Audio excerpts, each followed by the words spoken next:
దేవుని పరిశుద్ధ నామములో అందరికీ వందనములు. వాక్యమును ధ్యానించుకుందాం.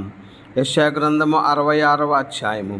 యెహోవా ఈలాగు ఆజ్ఞయించుచున్నాడు: ఆకాశము నా సింహాసనము, భూమి నా పాదపీఠము.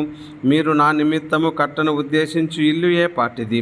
నాకు విశ్రమ స్థానముగా మీరు కట్టను ఉద్దేశించినది ఏ పాటిది? అవన్నీ నా హస్తకృత్యములు, అవి నా వలన కలిగినవని యెహోవా సెలవిచ్చుచున్నాడు. ఎవడు దీనుడై నలిగిన హృదయము కలవాడై నా మాట విని వణుకుచూ ఉండునో వానినే నేను దృష్టించుచూ ఉన్నాను. మరి మత్తయి సువార్త 5వ అధ్యాయము 3వ వచనము ఈ విధముగా సెలవిచ్చుచున్నది: ఆత్మ విషయమై దీనులైన వారు ధన్యులు, పరలోక రాజ్యము వారిది. ప్రభువునందు ప్రియ సహోదరుడా, సహోదరి, దేవుని వాక్యం చక్కగా సెలవిచ్చుచు ఉన్నది. దీనాత్ములు ధన్యులని సెలవిచ్చుచు ఉండగా ఎవరు విరిగి నలిగిన హృదయం కలిగి ఉన్నారో వారి వైపు దేవుడు చూస్తూ ఉన్నారు.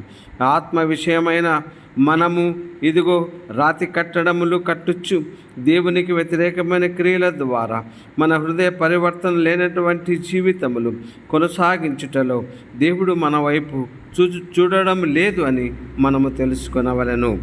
దేవుడి కొద్ది మాటలు దీవించునుగాక. ఆమెన్.